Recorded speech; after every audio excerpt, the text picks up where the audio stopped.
Hello and welcome to Talking Technophobia. All work and no play make me Professor Movies. And tonight we'll be talking about Stanley Kubric's 1980 The Shining. Here's some stuff we're going to kind of touch upon tonight. I really think this is a movie about stories, and I'm going to try to, by the end of this, kind of give us some time to contemplate the power of stories in this film. But since we're talking technophobia, we're going to open with a little technology and talk about what's going on there. I'd like to talk about mirrors also. I think we've also, like, just even before we started, we were saying a little bit about like alcoholism or abuse, and that's a good thing to touch upon with this. Something I like about this movie is how real it kind of seems up until a certain point, and I think that that's something worth discussing as well. And then we'll finish with whatever other ideas or connections we want to bring into it, whether that's the mini-series or the book or stuff like that. Like, when we get to the end, we can totally open up the discussion to those bigger elements, because this movie does not exist in a vacuum. As always, we're thinking about what this movie is saying about technology, but also what this film tells us about where we're at with film in 1980, in terms of the technology that's being used to produce it there. And how this film reflects aspects of our culture today, but also back then. So here's Johnny. This is me. I've been a big fan of The Shining. I often make the joke to people that it was my childhood. I'm not quite sure what I mean when I say that. I don't mean it in like a negative way at all. I am dressed like Jack Torrance tonight, but I've always like identified with Danny more. I don't know if like I had an imaginary friend as a kid or not, but I got the shine, you're right, you're right. I know things before they happen. There's a sketch of Danny I drew. It's not really photo accurate, but I tried one day a couple years ago. And working in public school, you would find blood in all kinds of random places, just like in the Overlook Hotel. So that's what's going on in that sink over there. Yeah, I don't know. We vote for the poll for the next month's movie every month on my Instagram. So if you want to be a part of that, it's something that happens. And LMC kind of tries to keep us all aware of it. So here we go. The Shining, in case we've forgotten, directed by Stanley Kubrick. He co-wrote the script with Diane Johnson based on the novel by Stephen King. I think we're all pretty much aware that Stephen King was not a fan of this movie, and we can talk a little bit about that if you'd like. Came out in May of 1980. Jack Nicholson, Shelley Duvall, looking the prettiest I've ever seen her look in this movie. She's very handsome. Scatman Carruthers, I like him a lot in this film. I think he's a really strong character. Movie made a decent amount of money in North America. It's technically classified as a psychological horror drama, which, again, I'm not quite sure what that means. Hello and welcome, come on in. This was one of the first handful of films to use dollies for tracking shots, and there's a lot of tracking shots happening in this film. I really like how the camera is a bit like a ghost that's following these characters around at times in the movie. Disowned by Stephen King. Sequel, Dr. Sleep. Book was written in 2015, I think, and movie comes out next month. Movie supposedly is taking both the book and Kubrick's movie and seeing how they both kind of coexist. I'm gonna say Kubrick. You wanna call him Kubrick, that's fine too. I'm New York born, and I'm not gonna pretend that I'm classier than I am. So that's how I'm gonna refer to him, but tomato, tomato, really. And this movie has given rise to many a conspiracy theory, which I would like to maybe not talk about. I'd like us to talk about some of our own conspiracy theories, but if you must talk about the moon landing, let's see where it goes. All right, so opening from the opening scene of the movie, I want to show you a little bit the interview, because I really do believe that this story, in a lot of ways, drives everything that we see happen after it. And then after this, we'll talk about some technology. Okay, so I show you this kind of like out of context, and I'm just going to let it like ferment for a little while. I tried something different today where for this discussion, I kind of grouped a couple like clips together instead of looking at one long scene. Part of the reason is like the pacing in this movie is very like it's a slow burn, and I was looking at like clips that were like 7 to 9 minutes, and So I tried something different. You're going to see more of the interview, same parts from before and after throughout, but really the story of Charles Grady, I kind of just want to put it out there and let it sit for a little while. And we'll hear back from Mr. Grady in a little bit. So coming away from that and talking about technology, so here's how I see technology in The Shining. In our own culture, we have become increasingly reliant on technologies in the forms of communication and transportation. And what that does is it really provides us with this false sense of safety. And that once those technologies are removed, real danger and isolation can start to emerge. You can see this in The Shining with Jack Torrance's use of sabotage with the radio and the snow cab, but there's some other things going on too. And really what the film is showing me is that we really fear the failure of our familiar technologies, right? Like that once those things are taken away, we don't know how to exist without them. So we'll see, and we'll talk about that. So with that said, and then we're going to talk, what technology? Repel a few Indian attacks as they were building it. So, there's a lot of technology in this movie, even if it's subtle or not. And when I present you with like these examples, I think the message and what's being said about like technology like becomes a little clearer. But also that might be unfair to do because I'm editing. I'm presenting you everything linear that's happening in the movie, but I'm totally removing things and cutting things out. So things that we can talk about is technology other than what we just saw. Technology outside of the film, like in terms of the production, but I really do want to steer us then towards like the impact of how technology is being shown, what it's saying about our relationship to it. And as always, feel free to disagree.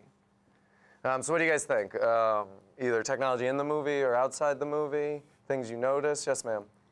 So one thing I noticed in the opening shot of the film is that it's just one single car driving into nature, and there's in the scene the car is coming up against a tunnel, which to me signifies the end of the technology that these people will have available to them. And you know, while you showed us a couple scenes and there was technology involved, Sure. Ultimately there wasn't really much that they could use to help them out of this situation or help them at all in this situation. So I really liked the beginning, the credit scene, when you can kind of visually see how the film is going to be. Yeah, it's almost like the journey away from like civilization. Yeah. And nature is a big force in this movie. I think you're onto something there.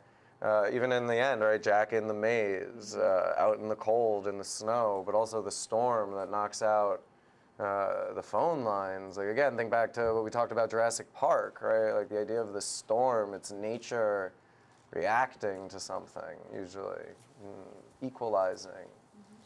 All right, very nice. Other thoughts? Other ideas? Yes, sir, I'm sorry. Mostly technology seems to be in the film to underline the isolation that they have by way of what's being taken away over time. They have the phone lines, then they're gone. They have the radio, then it's gone. And some of the other things, you know, do the same thing.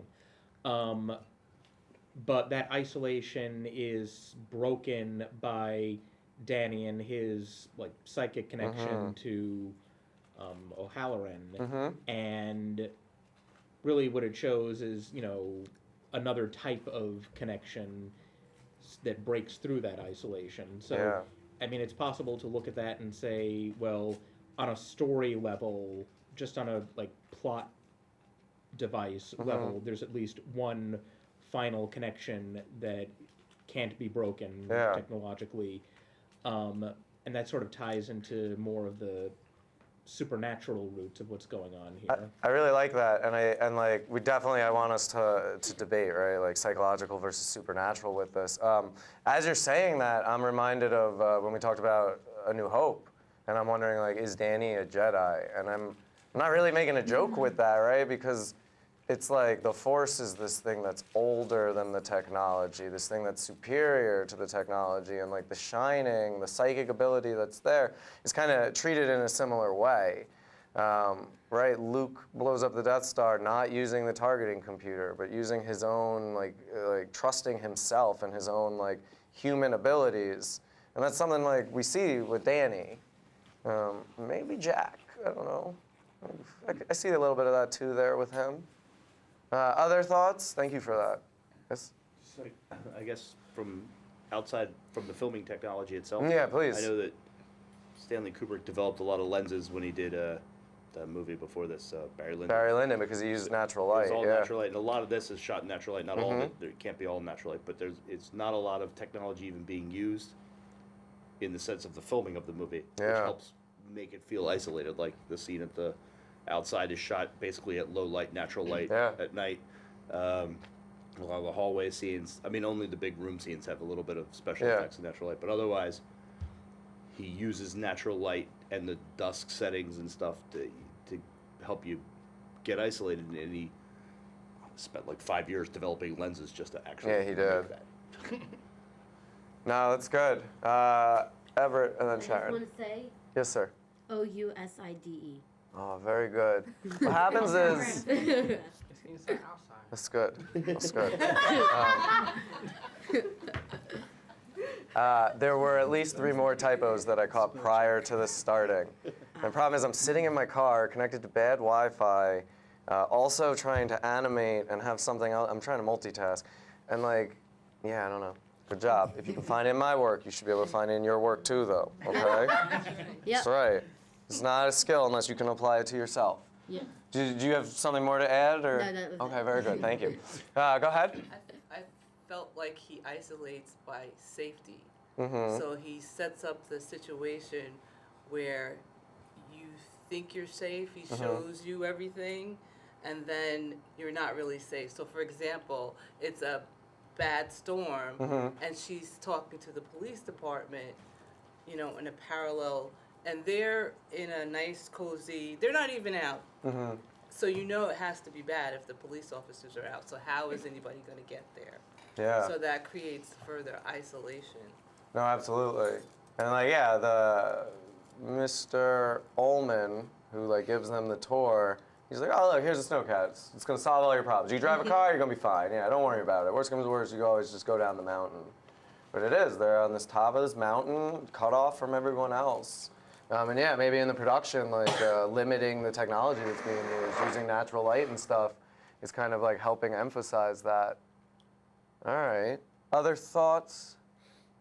Yes. Oh, I'm sorry. Well, then there's that whole scene in the beginning where they're showing her the freezer full of food and all the dry goods. And all I was thinking about was, and this was in the car on the way up to the place, they're talking about the Donner Party. And I'm like, oh man, I can't believe you went there.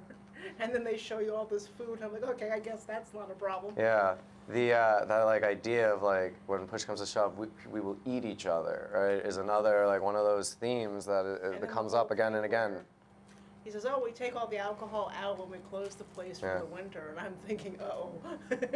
Yeah, it's going to be a long winter. And again, what's frightening about that is these are the people you love, right? And the people that love you, spend enough time with them, things might start to change.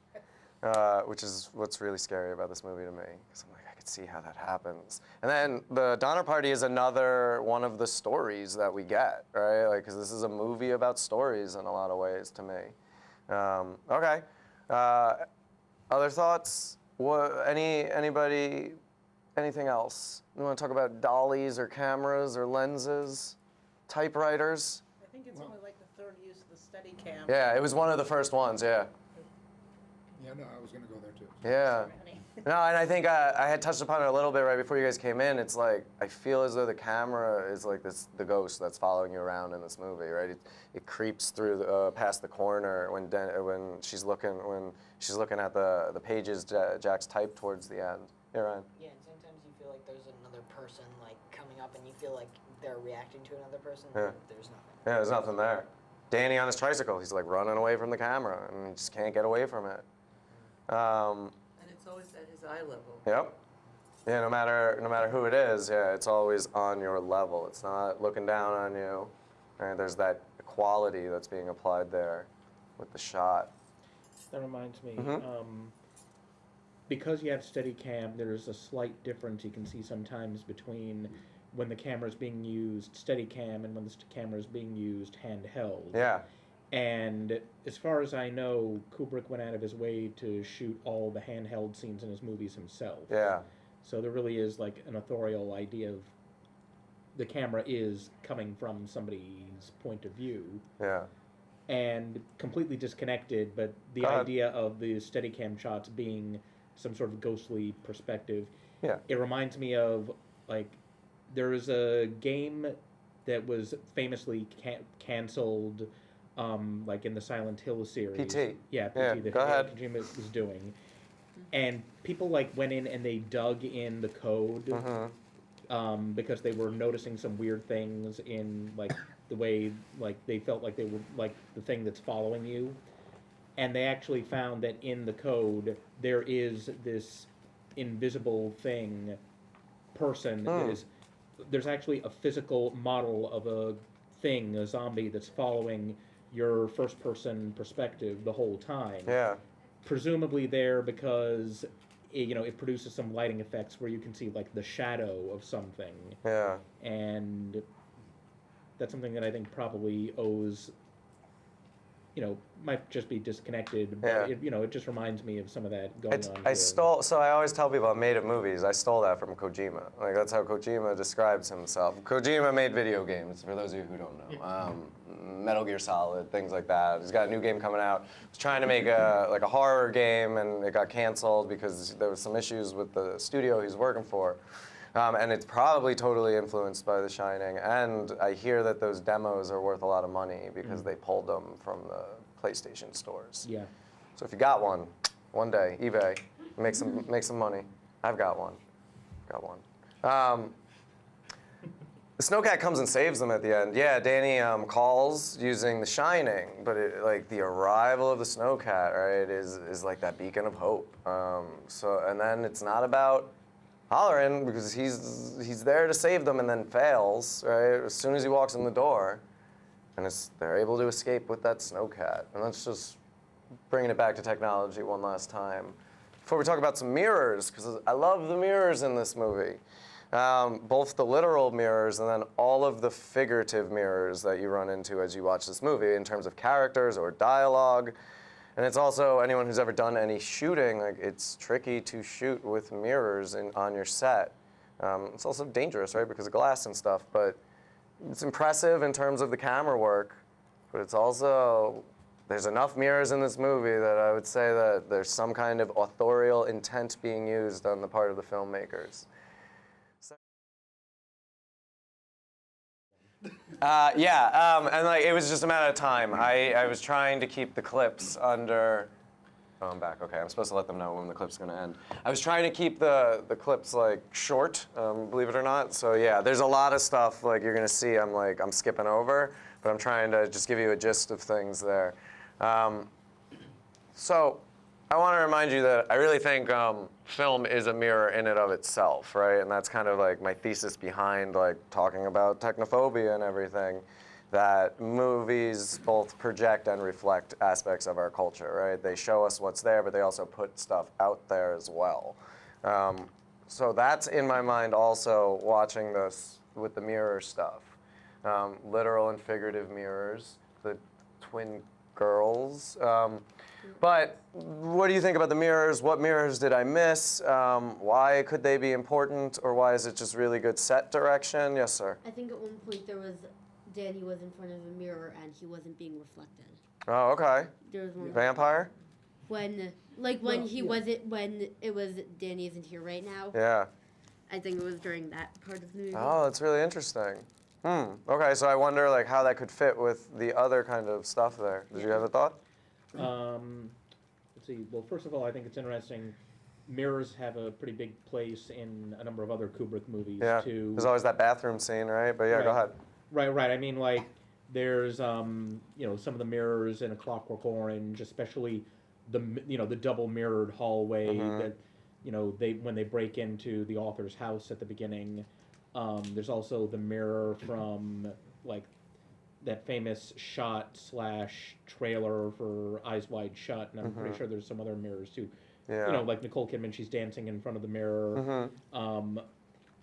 Beyond that, one thing that popped out to me while watching this, and it's something that happens throughout the movie, I'm surprised, at first I was thinking, I'm surprised there's so much Disney stuff in this Warner Brothers film. It's something you wouldn't have had today. One of the conspiracy theories that people have talked about with, The Shining is the Disney stuff. We made it 41 minutes before a conspiracy theory. That's pretty good. Go ahead. No, that's good. That's much better than I thought we were going to do. But it's like the Disney stuff connects to the little pig, let me come in, and like the overtones of anti-Semitism in that cartoon. But the thing that it made me think of here, re-Disney, is what's in the first Disney feature, Snow White. Yeah.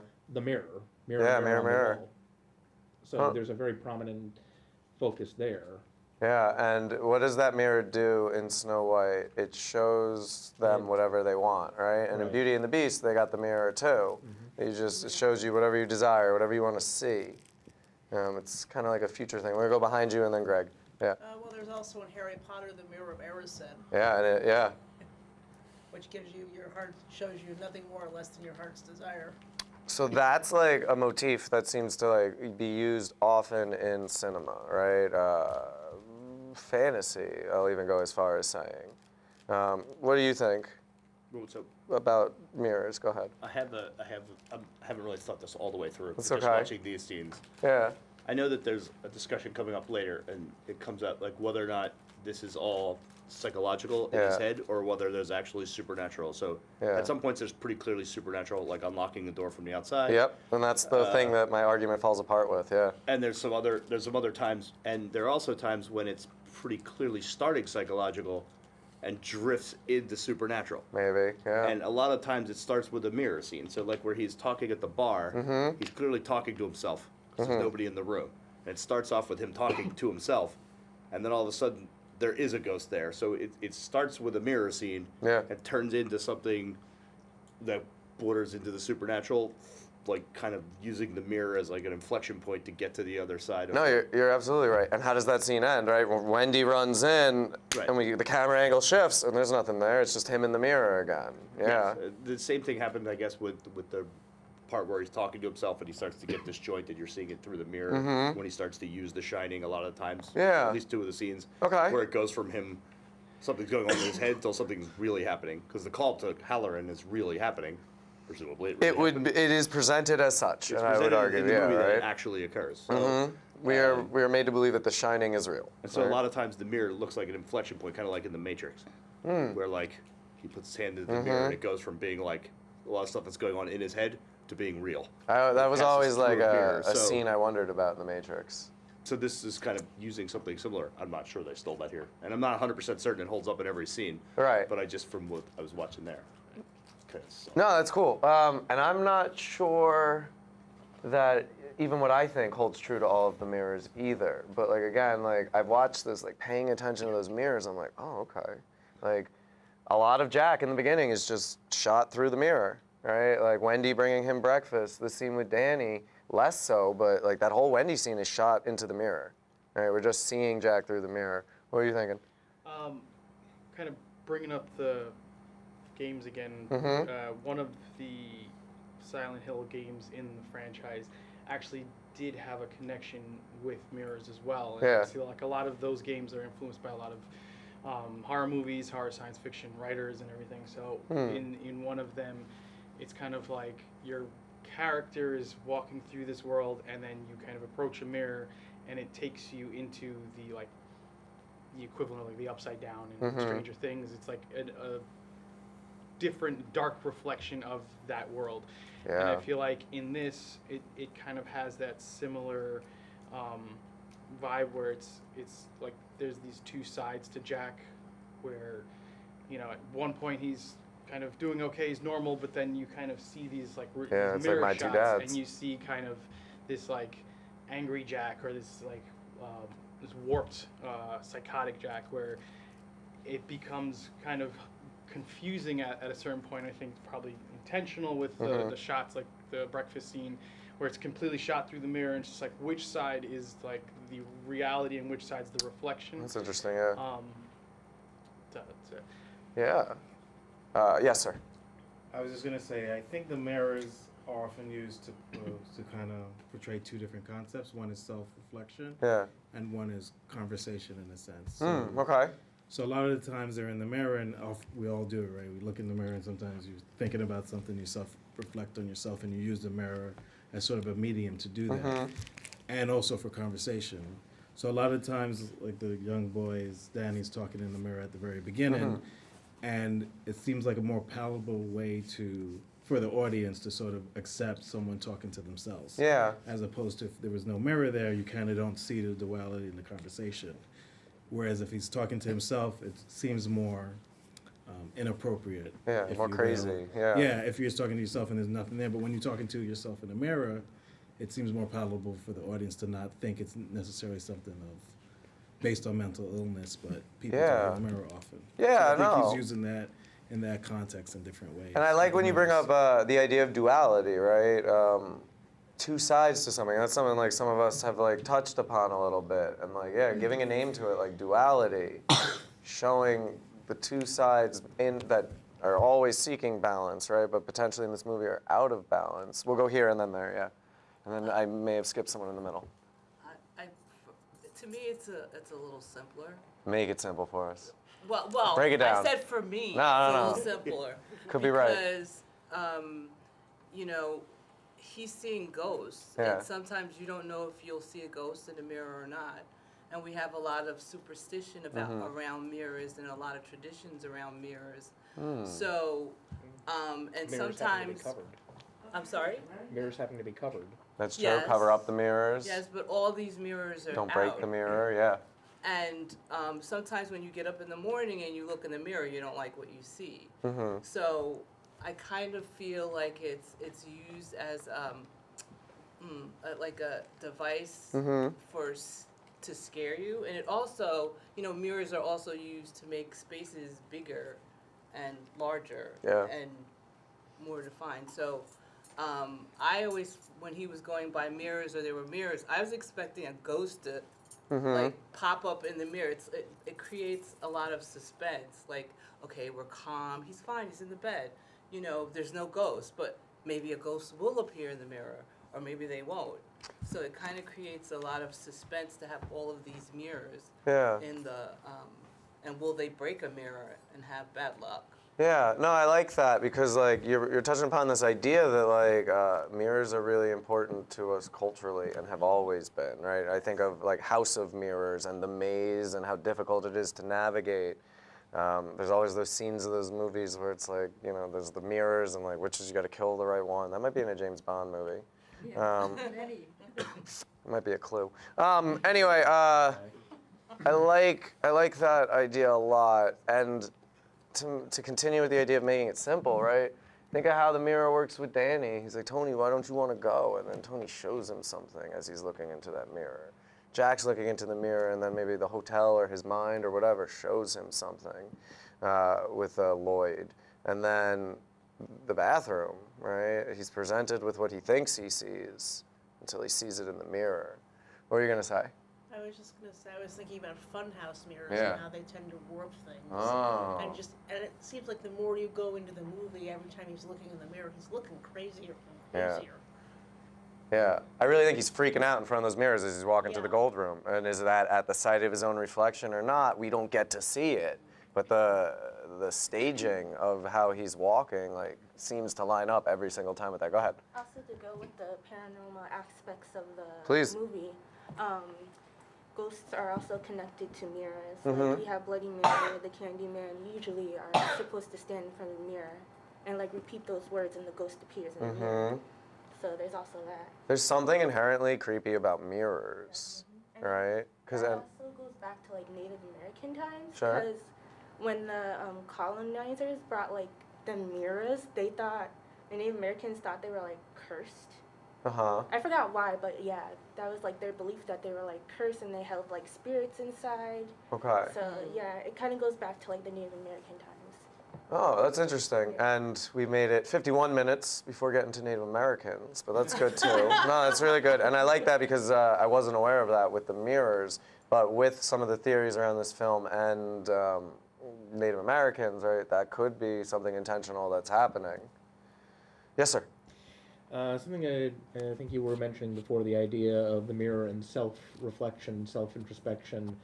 Some of the other, like another director who I think of in terms of who uses mirrors or reflections like this a lot is Mamoru Oshii, the anime director. And he's used a lot of, like, he's used reflections, not necessarily in mirrors, but reflections in the act of mirroring and doubling in a lot of his stuff, especially like Angel's Egg and Ghost in the Shell uses a very similar conceit where it's somebody either falling into the water and falling into their reflection, or somebody floating up while they're submerged in water and looking at their own reflection on the underside. And because, you know, dealing in animation, you can make it perfectly clear on both sides.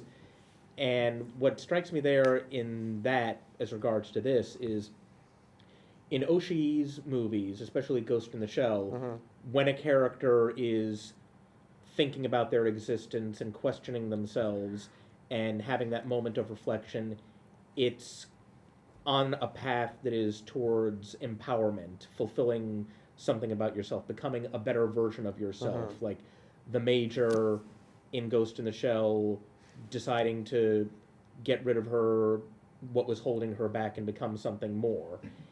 In terms of Jack in the movie here, he's constantly looking in the mirror, constantly reflecting on himself, and, you know, he's a failure. He's a drunk. He's a failed writer who's in a job that he hates and takes it out on his son, his wife. So his encounters with the mirror wind up being poisonous. Yeah, he doesn't like what he sees. Yeah, he can't escape it. Okay, we'll go here and here, If you kind of look at that a different way, at the end of this film, we learn, even though it's touched on in the movie, that he's always been at the Overlook Hotel. So perhaps his destiny is to become what he has always been. You do get you get a sense that he is perhaps a mirror of something that has been here before, right? In a lot of ways, it reflects, like, you've always been the caretaker, and we'll talk about the painting, the picture at the end, and that line from Grady, because I think that's important to consider as well. Yeah, go ahead. Okay, now I'm going to get a little philosophical. Do it. You know, when you look at yourself in the mirror, and you see yourself, that's not really who you are. No. So what you're looking at could be what other people think you are, what you're trying to be. So I think a lot of times when he's looking at himself and he's changing, I don't even think he sees himself the way that he's changing. Yeah. So I think that mirrors do many things. They give false images of ourselves. We can create things that we are not. So I think perhaps the mirror is being used because, what am I saying? I think that's my comment. No, I get it. And like you think about just like body dysmorphia and how many of us look into the mirror and see little fat girls, right? And I've never been a little fat girl, and it's still what I see.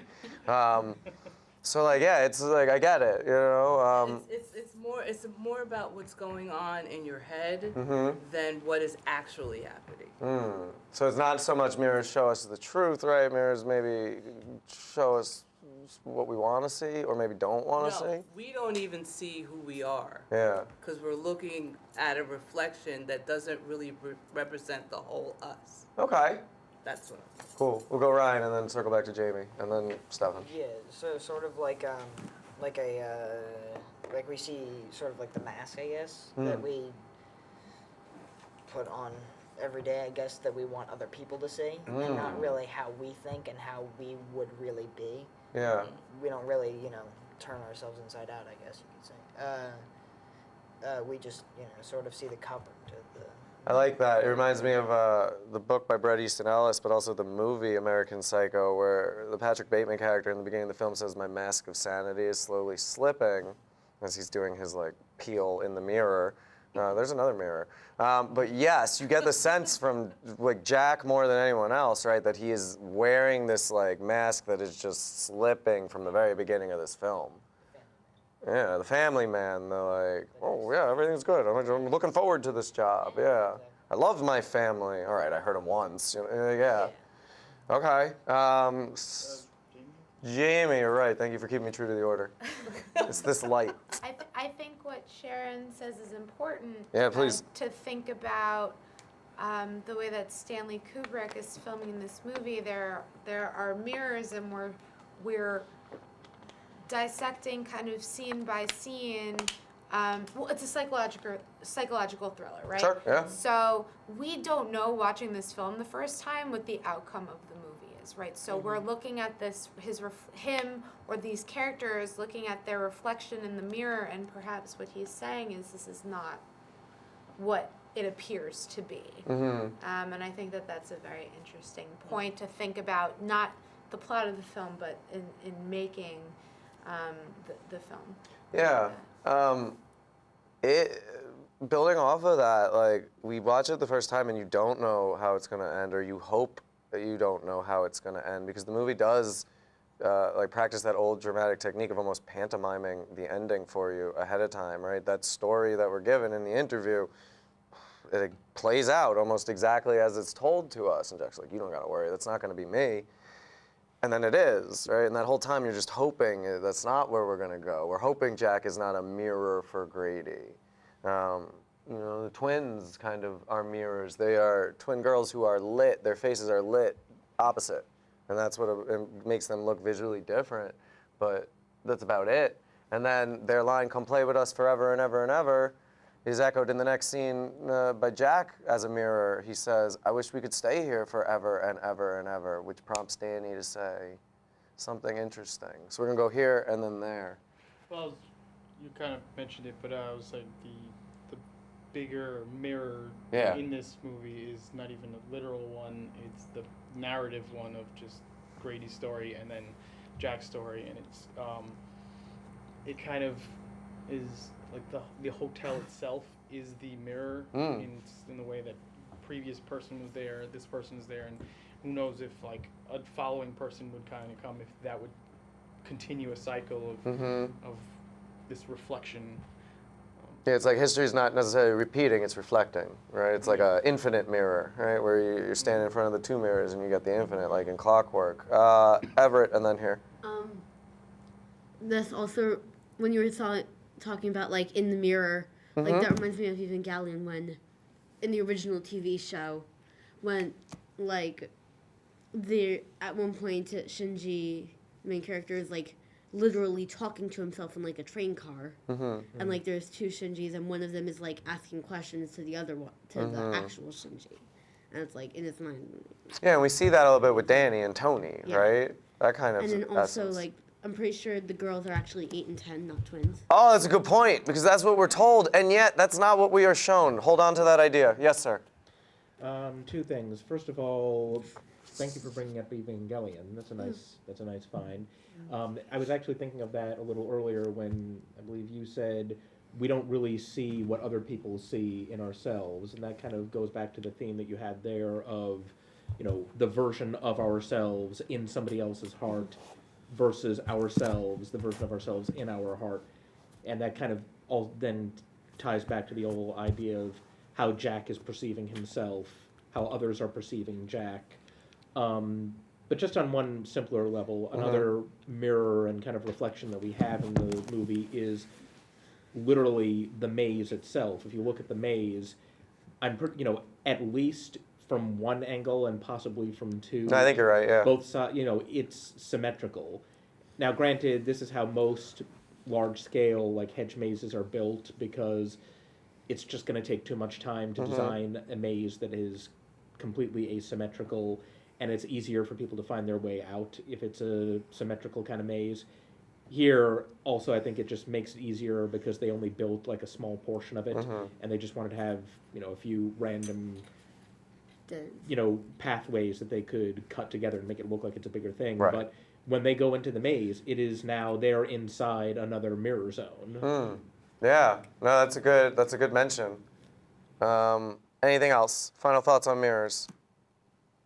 I think the mirrors are cool in this movie and they're worth thinking about. Everett, I think your idea about the twins is really important because there are other inconsistencies with the story that I want us to talk about in a little bit. Yes?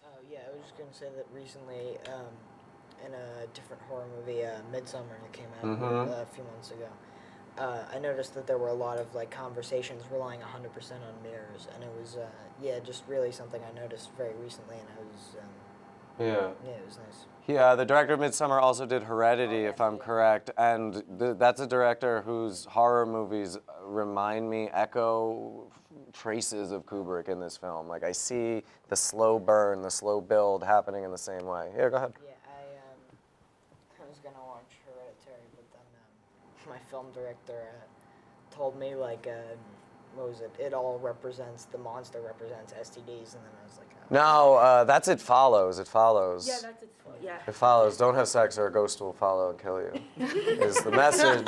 But horror has always been used to teach morality, right? Going back to the morality plays of the Middle Ages. We punish what society deems as wicked and wrong, and horror movies are like a release for that. Really good one. Cabin in the Woods kind of is super meta in a lot of ways, but is really trying to put its finger on that's what horror movies are doing and have always been doing. It's this kind of release. But yeah. I saw a hand or no? I have a light. Okay. Think about it. I think the mirrors are worth talking about because every time I come back to this, I find some new mirrors. So let's talk about ghosts versus crazy, and if there's a difference, and if it matters. Yes, sir. I figured out another inconsistency. No, we're getting there. Hold on to it. Save it. We're going to talk about the power of storytelling, and I think, at that point, we should talk about all of the ways, like Grady's name and stuff. I want to talk about that because there's a bunch of inconsistencies. How long Jack hasn't been drinking? A lot of inconsistencies. Psychological, supernatural. That sounds fine to me.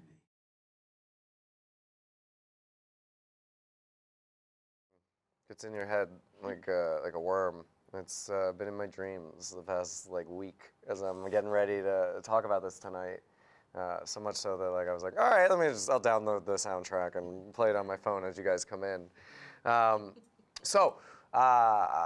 found The Shining frightening the first time I saw it. The book, same thing. Like I said, I think this was my childhood. That doesn't mean I had a bad childhood, also. But what's really scary about this for me, and I think for a lot of people, is just how real it all could be, up until a point, maybe. Watching this movie for the first time, I was like, oh, there are no ghosts. This is good. It's cabin fever, just like they said in the beginning. It's exactly that. And then I'm thinking about it, I'm yeah, and you can explain this, and you can explain that, and then but who lets them out of the freezer? And my whole theory starts to fall apart there. And there are answers, I guess, we could come up with to still try to make it work, but that is really where the movie makes the effort to say, nope, this is where we're going now. Or at least that's how I'm reading it. So, talk about supernatural, talk about what makes this psychological. Go ahead. Well, I think the movie kind of, I'm not certain, but I think it's trying to be on both sides of the fence. They want you to believe it's cabin fever, or he wants you to believe it could all be cabin fever, but he also wants to put supernatural into it so that it's ambiguous for the viewer, because I think that adds an element of horror to it, because your brain starts to go back and forth between the two, and it can't settle down into a vein. So just keeping you on the edge of your mental seat, trying to get that through. But the other thing is, if you look at it purely from a cabin fever perspective, it could just be that, it's still a movie. It's still fiction. Very it's true. Not real. So maybe she didn't just lock the door. Maybe it's possible that he wants to keep it ambiguous for the sake of how crazy it makes you feel. Because the scariest part of this movie's not scary. It's only scary when I got older and I realized that I could go crazy. Yeah, no, that's what it's So, like. you're Is this seeing a gonna guy be me go one day? crazy. This is what's happening. So, if you were going crazy, you would start to see things like ghosts for real, or you would start to believe that there was a ghost there that opened the door for you when in fact there was a coincidence that occurred and you don't know it. And I think that he's the kind of director who might throw that in so that it really could just be cabin fever, but because he's trying to tell a story and put the viewer in the seat of Jack almost. Because I mean, if you're trying to scare somebody, you want them to be in Jack's mental state. Yeah. I mean, that's really where you want to put the viewer. And from Jack's perspective, you know, there are ghosts. I mean, there's like the weird bear guy. Yeah. And all kinds of other bizarre things that he's seeing, and that could all just be in his head. So there is a way to view this that it's entirely mental, but I'm sure that the director was trying to make it ambiguous enough that it disturbed you while you were watching it. I think it's definitely a purposeful choice. There is rumor of a deleted ending with Wendy and Danny in the hospital, and then Mr. Ullman comes and visits them, and it's kind of like, not wink wink. I was in on it the whole time, and like they didn't. Right? I've heard rumors of this. I've never actually seen the footage. Other things outside the movie, Stanley Kubric says he doesn't believe in ghosts. Told Stephen King that. I think it's a purposeful choice to be ambiguous. I think that's a Kubrick staple in a lot of his movies. It's high culture art is what he's making, right? For maybe low culture audiences, but he's trying to bring some higher philosophy or other things here. We're gonna go here and then here. Go ahead. I think it's what kind of scared me originally about this movie was also this kind of feeling of I saw it later, so it was more of this feeling of kind of not being able to kind of escape this certain fate. Yeah.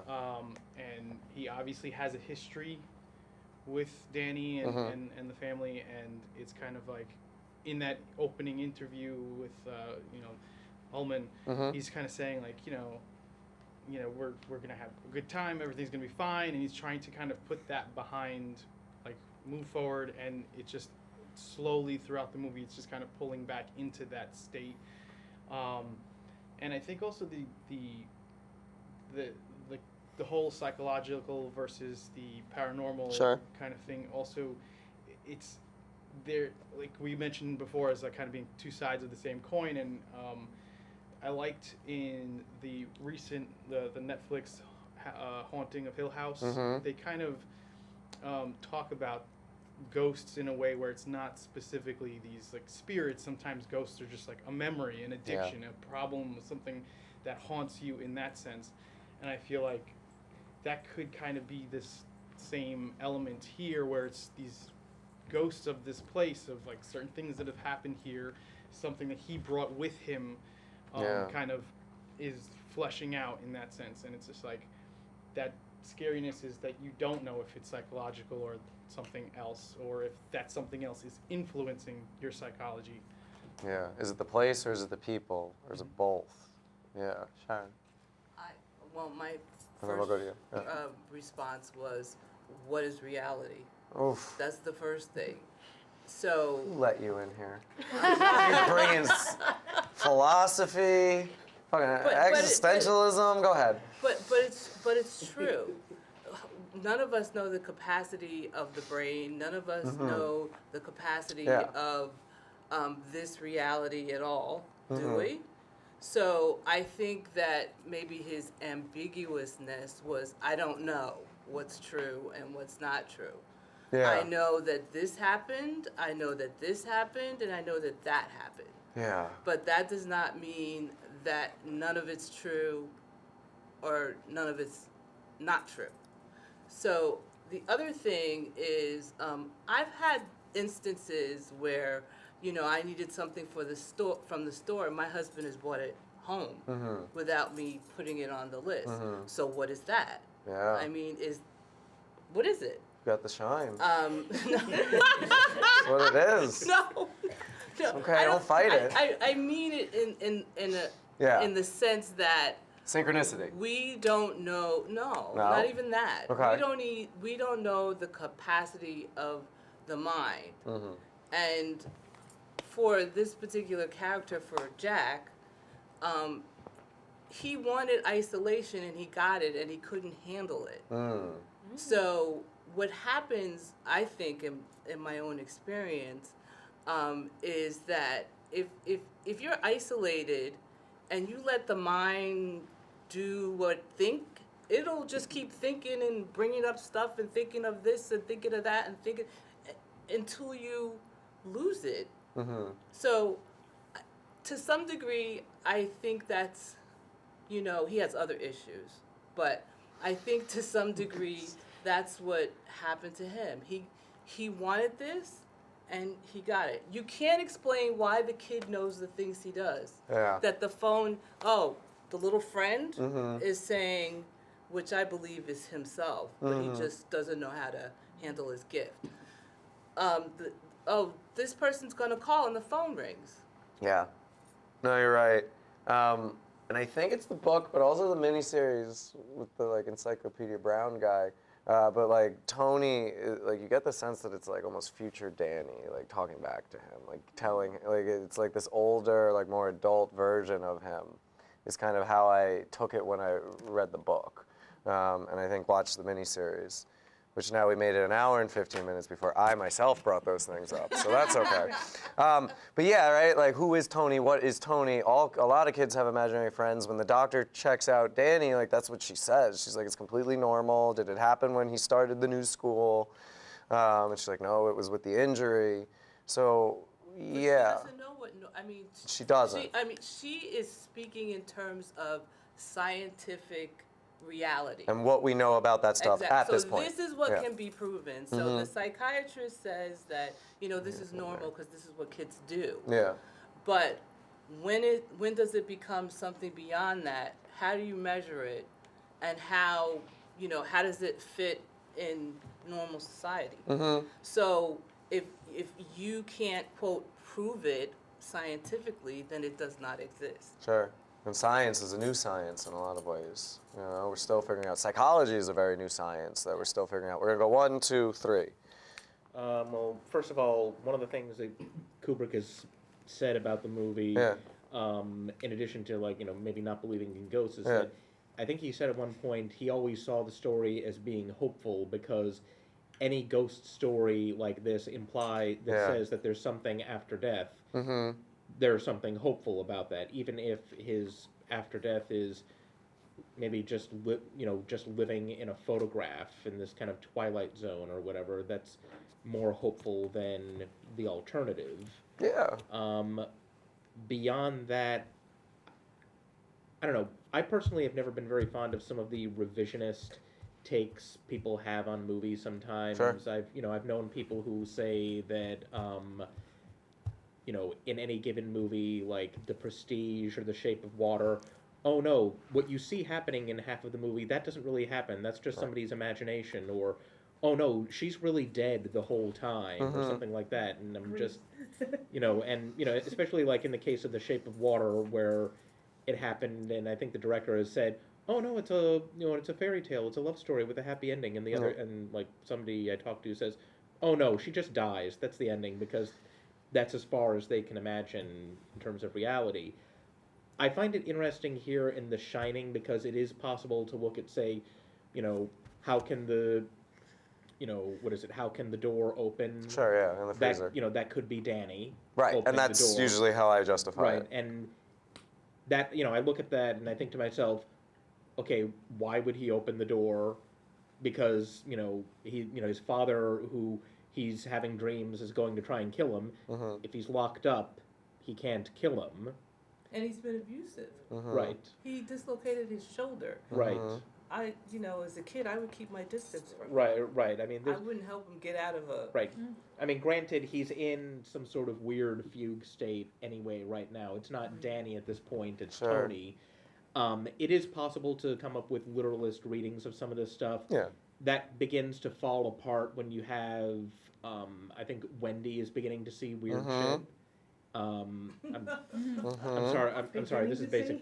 I'm sorry. This is basic TV. I don't know if I should. No, technically it's public access. People don't have to wear clothes on this if they don't want next time, but please do. And I dropped an F-bomb by accident like a couple minutes ago, so it's fine. Yeah, but I mean, we're gonna go here, and then to you. I find it more. I find the lack of supernatural stuff throughout most of the movie to be interesting in the fact that it really just lends more realism and credibility to when it does show up at the end. It reminds me, you know, the talk of there being like scientific verification. This is something that happens in a bunch of like horror movies from that period. Like The Exorcist spends like 80% of its runtime with everybody, the priests included, saying, "Oh no, she's probably just crazy." Right. They take her to get her brain scanned. She's probably just crazy. And then at the very last minute, Max von Sydow comes in and says, "No, it's a demon." Right. Yeah, the first priest is like, "No, we don't do this. You don't want that. Like, let's talk to the doctor."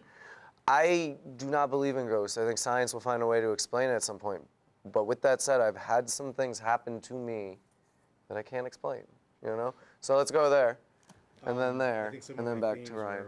Stated originally, so if I repeat it, it's okay. I apologize, but so sort of the genius to me in the movie, in a sense, is the ambiguity, and sort of he leaves it up to any particular member of the audience to interpret it as they will. So I think, in one sense, you could interpret it as completely psychological. Sure. And you could even say, you know, you're looking at the movie from, I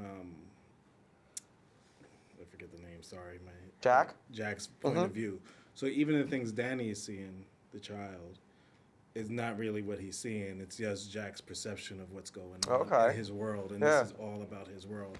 So the discussion with the cook and everything that's going on is his interpretation or memory of what's going on. Because if you do, and even the genetic, I was even thinking at some point, the genetic connection between the father and the son. Whereas a lot of times the theme is mental illness, psychological issues, and the supernatural and the ability to have the shine or have ESP. And it seems to me that a lot of times they go hand in hand in terms of themes and movies. So a lot of people with special powers oftentimes have mental illness issues and psychological issues. And so the two sort of go together. So even the child could be having mental illness and psychological issues as well. Yeah. And it could be a completely psychological thing, and both father and son have psychological issues, and it explains the door opening, for instance, in the freezer, or the dry goods or whatever it was. It could just be his imagination that the door was locked, or this was actually, that whole entire scene was happening. Yeah. So depending on how literal you want to take each scene, the more literally you take it and saying, "Oh, that must have happened," and the door opened, then you'll have to sort of land on the supernatural side and the supernatural things going on. And if you just take it as someone's imagination, as off as that may be, then you could land further on the psychological side of it. Yeah, and in that freezer scene, right, Grady's voice, we don't see Grady, like it's again a choice, and we hear the voice, and again it's almost like very echoing, like it's almost like a voice in his head. We're gonna go there, and then to you guys. The one thing I want to say about that is Jack doesn't have that good of an imagination to pull that off. He's a bad writer. That's a perception. Maybe. Yeah, I mean, he spends like his magnum opus is a shitpost. And that is, that's the thing, because of his work, his responsibility, and what Sometimes you just gotta write it out. Yeah. I mean, like, don't get me wrong, writers say the same, basically your central idea, right? You're saying that same thing over and over and over again. This is just like stripping away all the metaphors and similes around it. But, yeah, we'll get there. Go ahead. Well, this movie gave me a good solid case of the creeps to the point where I couldn't finish watching it. Oh, wow, okay. Because it was the slow burn thing. I finally figured it out just listening tonight. It was I had to. At what point did you what part did you walk away from? How do you think this movie ends in your mind? What was the last thing you saw? Well, the last thing I saw was the thing in the bathroom with. Oh, yeah, okay. And I was like, okay, this whole thing isn't real. It just happened in his head, and he never actually made it to the job. Yeah.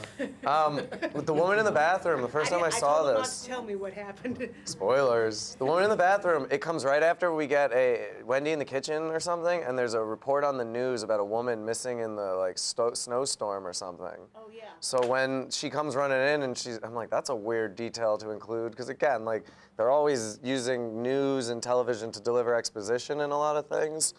So that's where I thought we were gonna go when Wendy, there's a woman in the hotel, and that's not where we went.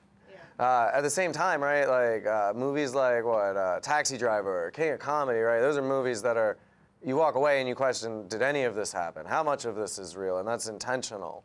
And again, right, like I want that to be this movie, but this is walking the line kind of to like what you were saying before. I also couldn't figure out why he didn't tell her Yeah. that he saw the woman in the bathroom. Yeah, I don't think he Maybe- told her about Grady or anything either. Yeah. Oh, my wife will love it. I don't think he mentioned that ever. Yeah. Yeah. And I didn't expect her to be naked, and Yeah. I didn't expect a full frontal shot. I was like, what? She was creeped out by cannibalism. I think he was making that up about the, oh, she loves ghost stories. Yeah, right, yeah. She's like, Jack, don't talk about cannibalism in the car. No, it's okay. He saw it on the TV. Yeah. Yeah, go ahead. No, I mean, go ahead. Was it, when all the shots there were ghosts, weren't the colors more vibrant? Or was that? Oh, maybe. Oh yeah. Well, yeah, did anybody notice They were that? more real than everything else around them. Yeah, it was There almost does like tend it to was be a lot of red. Yeah. Technicolor. A lot of red and bright Almost. Yeah, no, I could see that now that you bring it up. Like, there's a vibrancy to it because Lloyd, the bartender, right, he's there. He's They're kind almost of- more present than the real people. Everything's The- really Yeah. that The other point bathroom. in comparison. Yeah. And then all of a sudden, gone. There's the blood of the elevator. There's Yeah. the blood in the hallway. There's A lot of the red, yeah. bright red bathroom. I can't remember if there's a whole lot of red in the gold room, but the gold room is the gold room. Mm-hmm. Yeah. Okay, go ahead. And then there, and then there. Except at one point, I thought the poster said the cold room. Cold room. It did look like Yeah. So I don't know if this makes any sense, but like We're there now, it's tying fine. the past slide to this slide. Yeah. So is it a psychological thriller? Is it a supernatural thriller? Is really the movie's holding the mirror up to you? Because if you don't believe in ghosts, then you're going to see this as a psychological thriller. And if you don't believe, or if you do believe in ghosts, you might be willing to see it as a supernatural. It's really just how your perception of this movie is based on you. I like that. And a lot of internal to you. So it's really just reflecting it back on you. That's why he probably leaves it in. There's the one breaking the fourth wall where he spikes the lens, right? Oh, hi, Lloyd. Slow night tonight. And then he's looking at us, right? Like breaking the fourth wall, making eye contact with the camera. Like the character of Jack, he's looking through the screen out at us now, right? Through that mirror. And I like the idea that the movie is, in a lot of ways, acting as a mirror for the audience, showing you maybe the truth, maybe something, maybe distorting your view of something. So I like it. I think it holds up. Let's go there, and then we'll go to Ryan. I did like that, like piggybacking off of what you had said with the perspective of Jack and this certain things, and I'm like, and the genetic kind of psychology kind of thing, and I feel like going back to the mirrors, perhaps. It's good. You guys have gelled with the mirrors. I like it. Mission accomplished. Perhaps, it's like they both have the shine, but the way his is working is being corrupted by certain things, and like this could be some way, other possible future for Danny if he goes a different direction, and it's just kind of this, that same reflection of just like, what this power is, because obviously, like we said, the shining seems to be something that's not really questioned too much in this. Like, the other guy had it, and Danny has it, and he says other people have it, and we don't really like get anything that says no, that's not true. Right. It doesn't have the same ambiguity that the rest of the ghosts have, but the other, it just seems like that same that trope of that's in a lot of superhero movies now too, like that the hero kind of goes up against the villain. It's basically just a reflection of that same hero, and just kind of reminded me that with Jack and Danny, and it's just, I think Jack has the shine. I take it you have not read Dr. Sleep yet? Not yet. Maybe, because I like where your theories are. Here, Ryan, sir? I think It had to do with his comment a while ago. Go ahead. But I think it was about where the theory fell apart with Danny, or with the door being opened by the supernatural power. Yeah. And how Danny was thinking, like you were talking about how Danny was thinking, would have been thinking logically, but like, no, again with the Force more powerful than either of them, they could have been like the will of the Force being directing Danny to open the door. But I think that was a bit of a spur. Okay. No, but like It's like again, a supernatural spurring on it was like physical taking control. thing. yeah, could be because I think at that point Danny is in his like waking coma. So yeah, he may be just being like a vessel at this point. I like how Holleran describes the hotel as like, sometimes it leaves a smell like burnt toast, and like it happens with places, and like I can get behind that, and I can see kind of what he's saying there. Final thoughts on either ghosts or crazy people? Yeah? I mean, I feel like the movie is both psychological and supernatural. I don't think it's one thing or the other. Because I think maybe the hotel is, to an extent, haunted, but also, like, his own, like, psychological, him falling into this, like, craziness is kind of amplifying that as well. So maybe it has something to do with that. Like, maybe there is a ghost walking around, but it's not to the extent he sees it. Like, that's his own psychological being, like, amplifying it. Yeah, I know someone who has a big aversion to spiders, and it's almost like the spiders seem to seek this person out. Like they're always like, we'll find the spider in the place they're at, and like, it's on me now. So it's possible that like lightning rods, right? You attract stuff. I always, again, watching it this time, I was like, yeah, Jack's definitely got The Shining.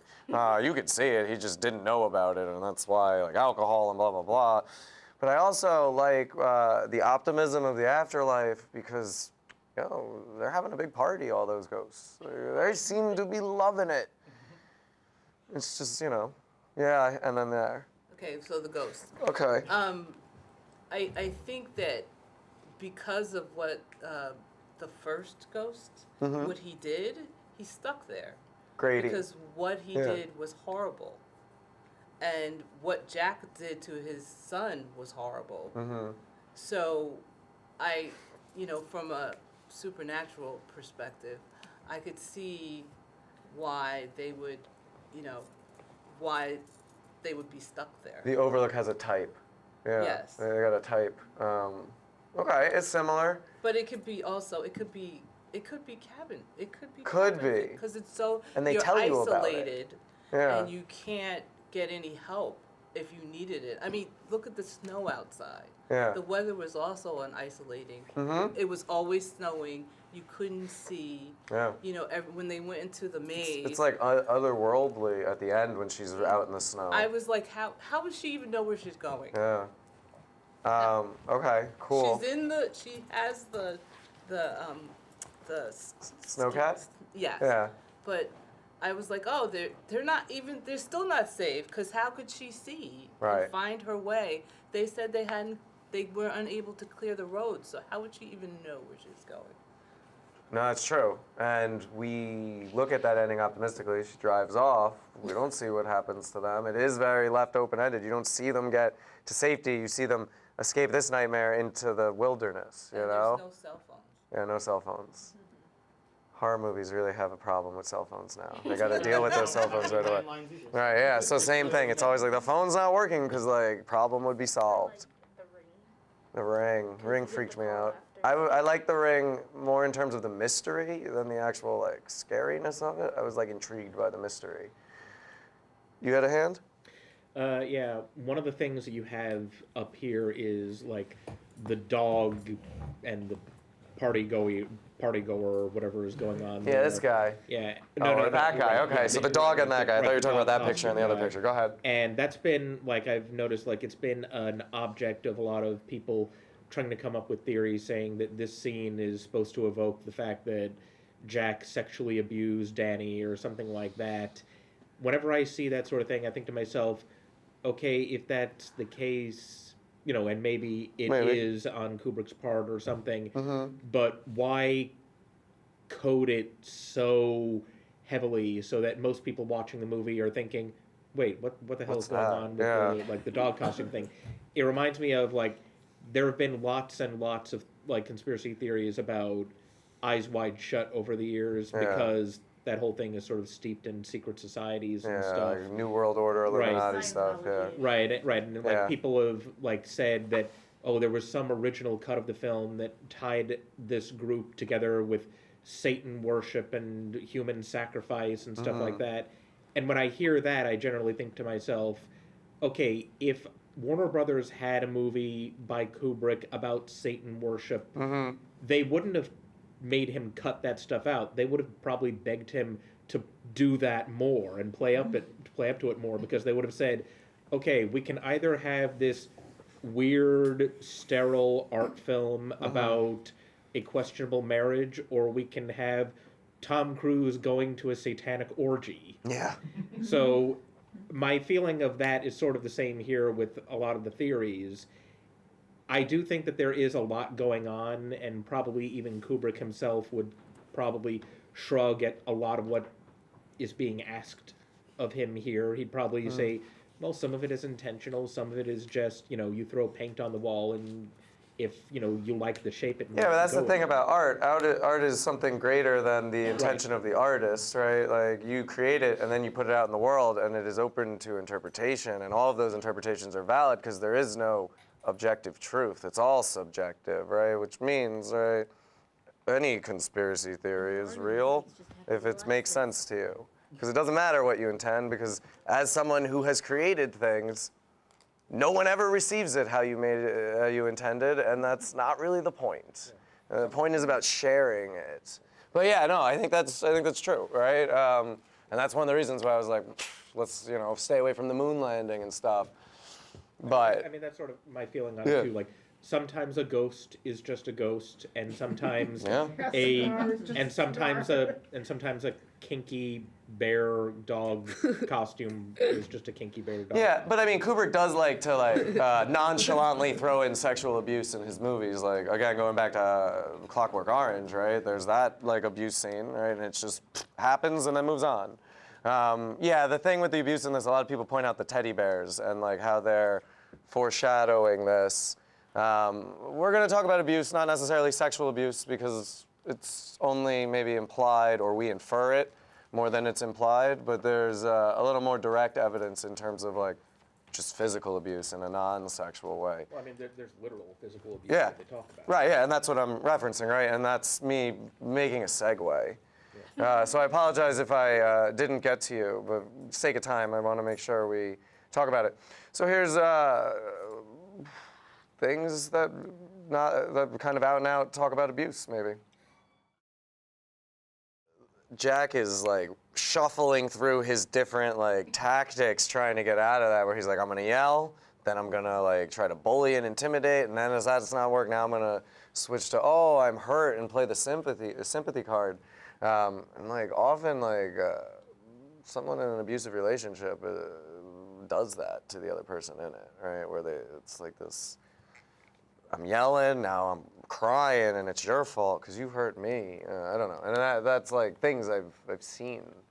So Jack, recovering alcoholic, how long he's not been drinking is unclear, because if you go by what Wendy said, he hasn't drank since he hurt Danny, right?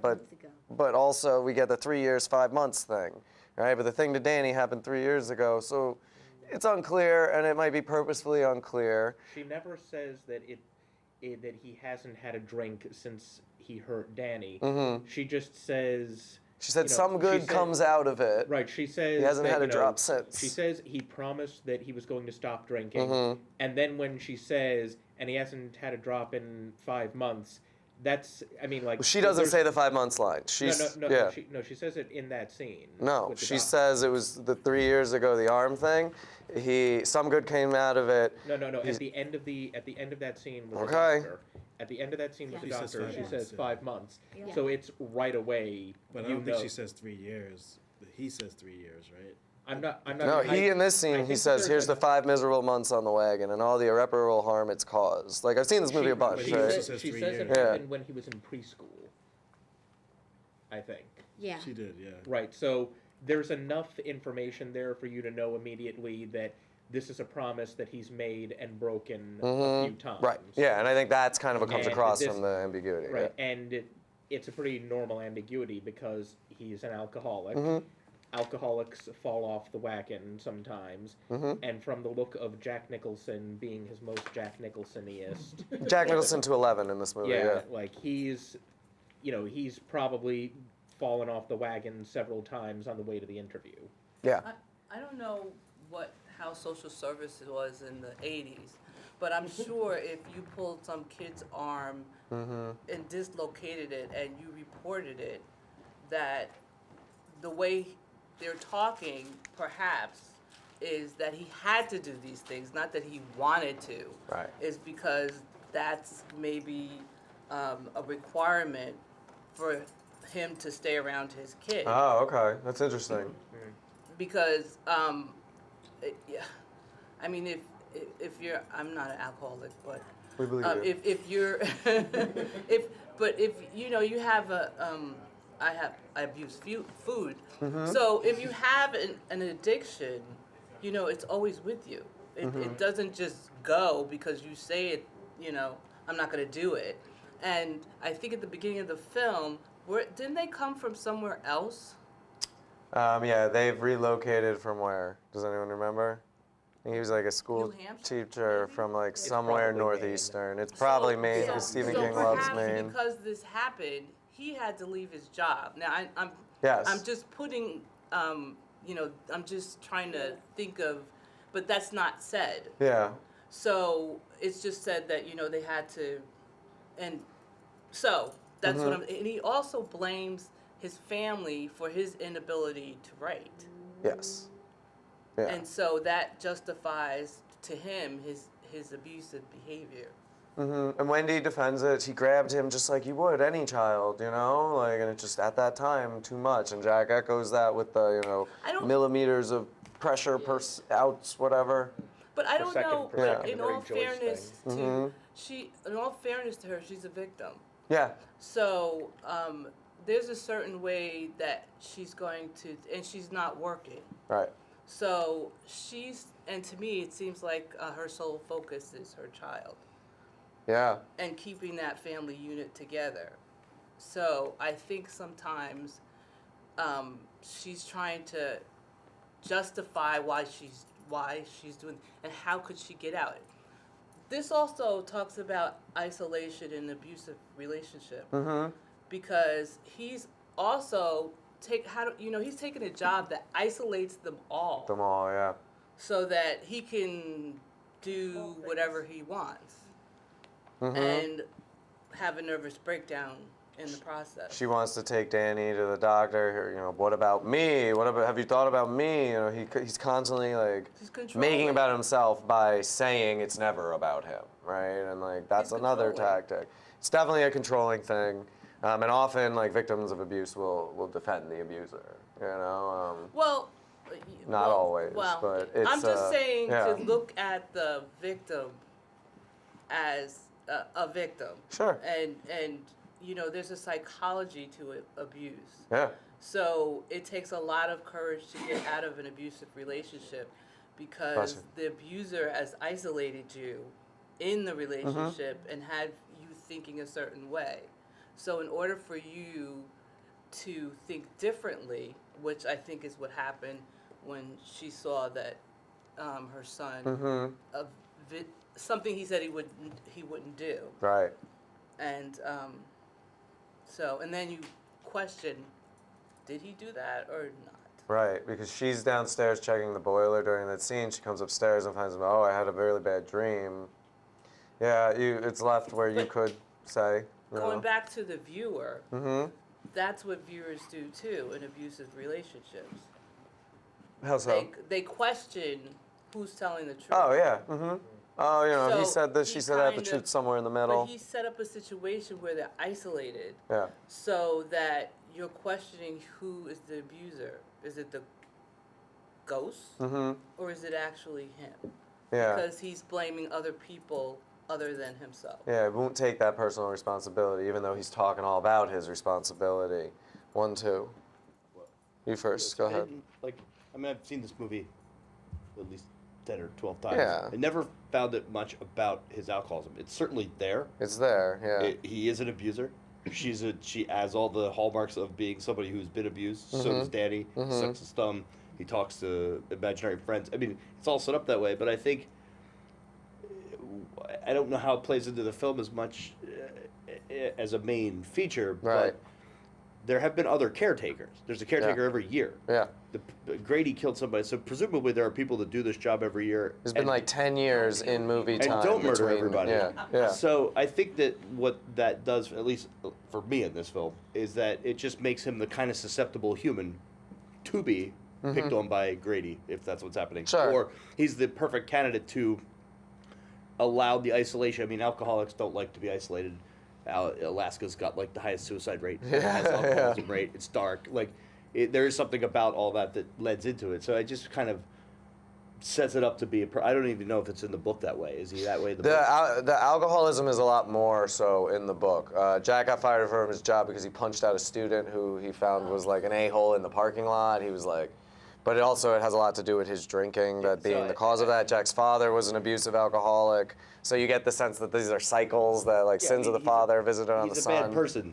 So he's susceptible to being taken over by bad thoughts, bad things. Like I saw it blending itself into the regular movie, but not being a theme of the movie, or at least I don't know. Yeah, maybe not. I don't think either that this is like what the movie is about. The movie's some kind of narrative against like alcoholism. But I have recently talked to people who I guess are struggling with whether or not they themselves are alcoholic or deal with alcoholism, and they're like, I couldn't get through it.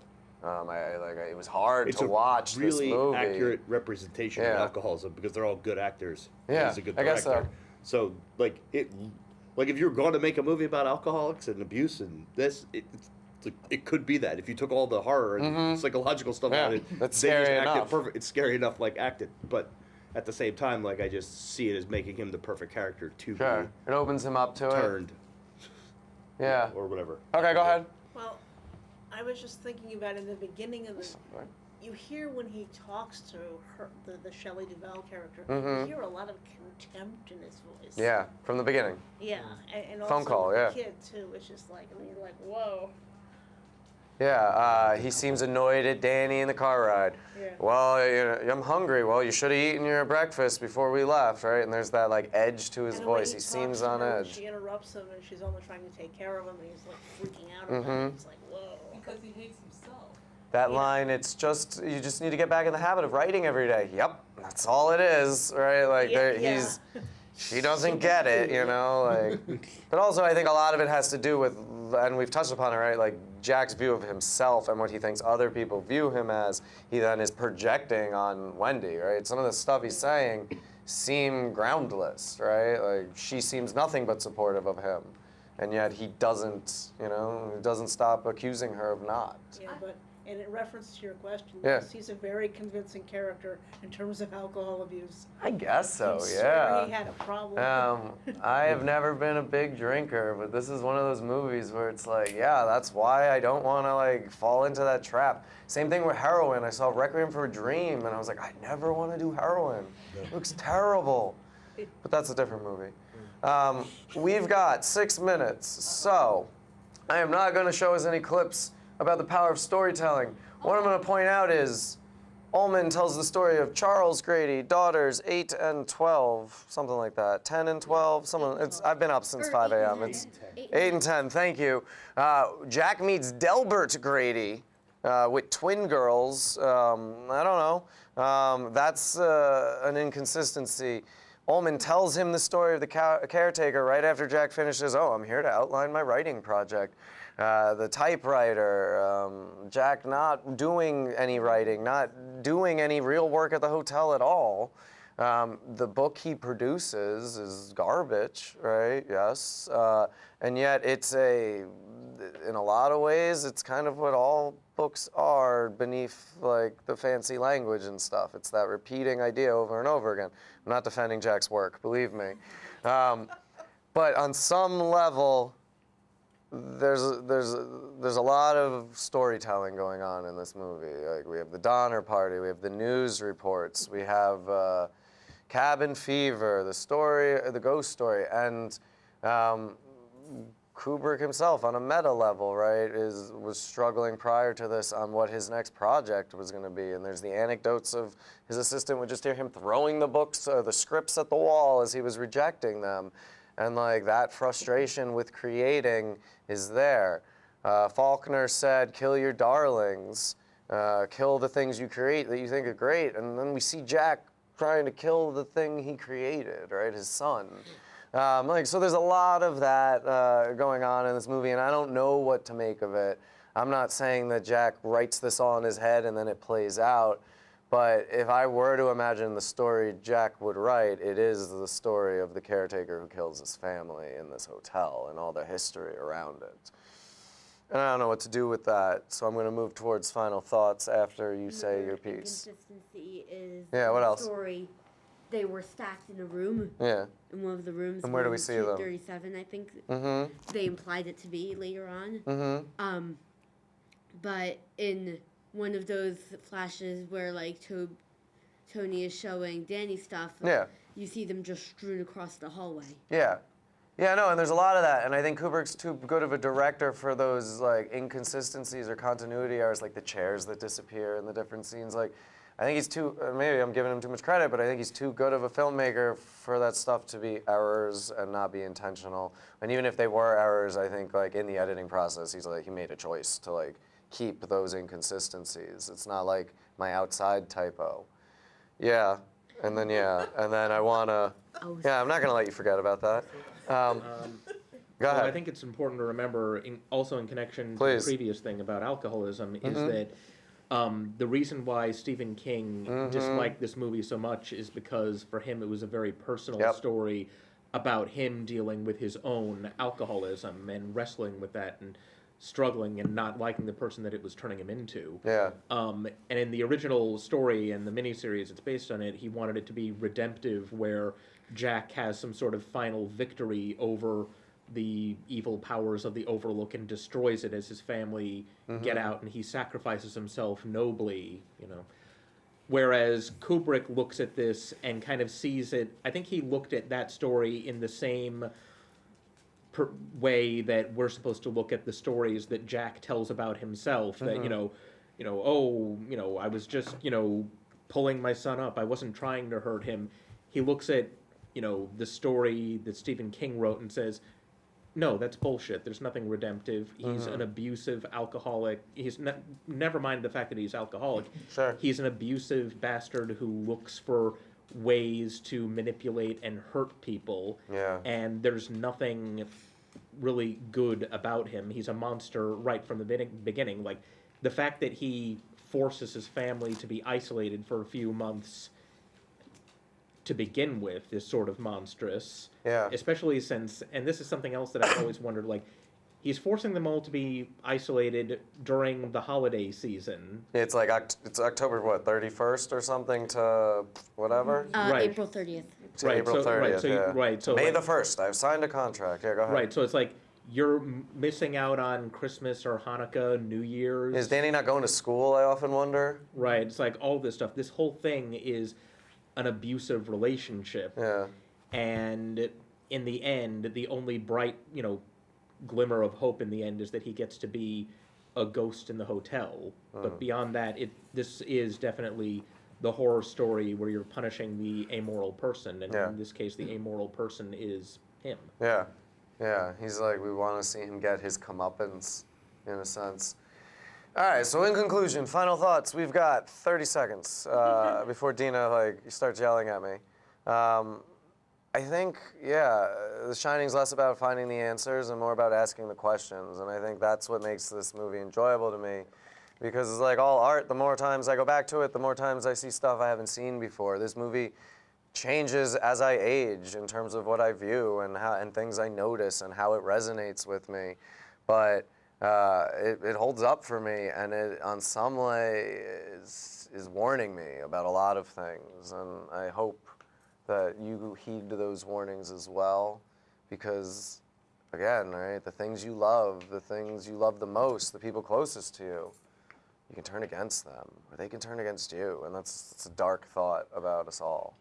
It's scaring you, Sharon? I'm showing you the dark side of me. You can't run away from yourself. You can't escape yourself. I think that's the whole thing. You cannot run away from yourself because when you do, there you are. Yeah.